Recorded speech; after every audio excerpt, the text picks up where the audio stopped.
A very good evening to everyone in the name of Jesus. మరి ఈ సాయంకాలపు వేళ శుభాలు ప్రకటిస్తున్నాను మరి మీకు మరి మీ కుటుంబ సభ్యులందరికీ నా తరపున మరి మా యొక్క సంఘం తరపున ప్రత్యేక వందనాలు తెలియజేస్తున్నాను. హల్లెలూయా, ప్రైజ్ లార్డ్. అందరు బాగున్నారా? మరి మరొక దినం మరి సాయంకాల వేళలో ఆన్లైన్ ప్లాట్ఫామ్ మీదకి మరి దేవుని వాక్యాన్ని మనం ధ్యానించుకోవడానికి ఈరోజు నిన్ను నన్ను సిద్ధపరిచిన దేవునికి సదా ఎల్లప్పుడూ మనము కృతజ్ఞత చెల్లించే బిడ్డ ఉండాలి. హల్లెలూయా. మరి చూసుకున్నట్లయితే నా ప్రియ సహోదరి సహోదరులారా, మరి నేడు మరి మనము తీర్మానంతో ఉందామా? నన్ను బలపరుచున్న దేవుని అందు నేను సమస్తం చేయగలను. హల్లెలూయా. అయితే ఎందుకనంటే ఈరోజు మనకు ఎన్నో మేలు చేసిండు దేవుడు. హల్లెలూయా, అవునా కాదా? అయితే మరి మరొక దినం మరి ఆయన నామంలో మనము అందరము సంతోషంగా ఉండాలి. హల్లెలూయా. అయితే చూసుకున్నట్లయితే నా ప్రియ సహోదరి సహోదరులారా, మరి మరొక దినం సామెతల గ్రంథం నుంచి మరి 1వ అధ్యాయం నుంచి మరి నేడు 3వ వచనం ధ్యానం చేసుకుందాం. మరి మన 1వ అధ్యాయం నుంచి 1 నుంచి 9 వచనాలలో విలువైన జీవితానికి సందేశం ప్రారంభం అనే ఒక శీర్షికలోకి మనము ఎంటర్ అయినాం కదా. ఆ శీర్షికలోని 1వ అధ్యాయం 1 నుండి 9 వచనాలు గల ఆ యొక్క శీర్షికలోని మరి ఈరోజు 3వ వచనం మనం ధ్యానం చేసుకుందాం. హల్లెలూయా. చూసుకున్నట్లయితే నా ప్రియ సహోదరి సహోదరులారా, మరి మీ దగ్గర బైబిల్ ఉండొచ్చు, తెరవండి, లేని వారు మరి వాక్యాన్ని శ్రద్ధ వినగలరా నా యొక్క మనవి. అయితే నీతి న్యాయ యథార్థతను అనుసరించుటయందు బుద్ధి కుశలత ఇచ్చు ఉపదేశం నొందుటకును తగిన సామెతలు. హల్లెలూయా. ఇప్పుడు మనం ఏదైతే ఇప్పుడు మనం ధ్యానం చేసుకుంటున్నామో ఈ సామెతలట, అయితే నీతి న్యాయ యథార్థలను అనుసరించుటయందు అంటే నీతి, న్యాయము, నిజాయితీ ఆచరణలో పెట్టడానికి. హల్లెలూయా, అవునా? యథార్థతలను అనుసరించుట అంటే ఆచరణలో పెట్టడానికి, మరి బుద్ధి కుశలత ఇచ్చు ఉపదేశం నొందుటకు.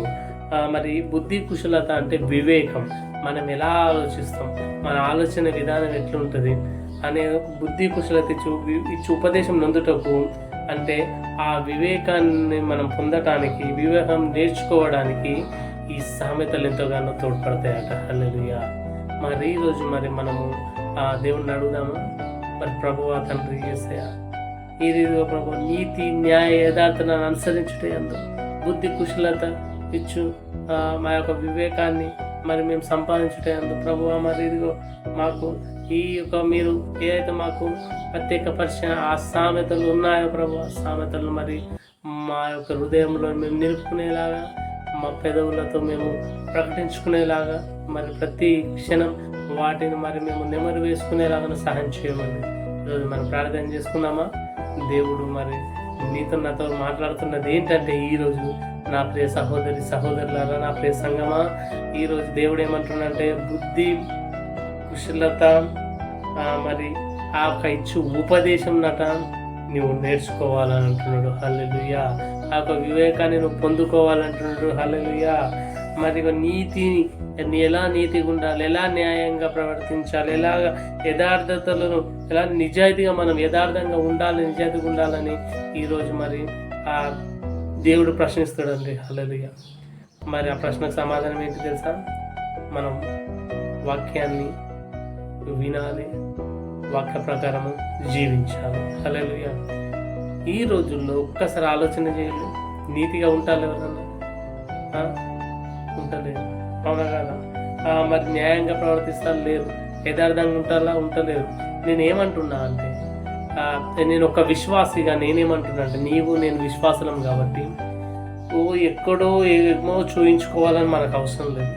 మన కుటుంబంలో మనం మంచిగా నీతిగా నిజాయితీగా యథార్థంగా ఉందాం. హల్లెలూయా.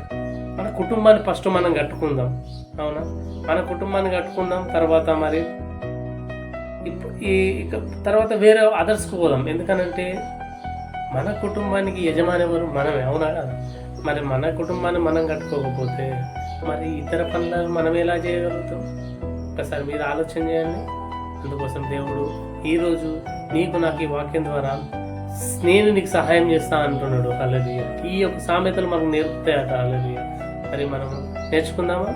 అది దేవుని యొక్క తోడు, నీడ, కృప నీకు నాకు తోడుగా ఉండి నడిపించున్నాడు. ఆమేన్. Praise lord.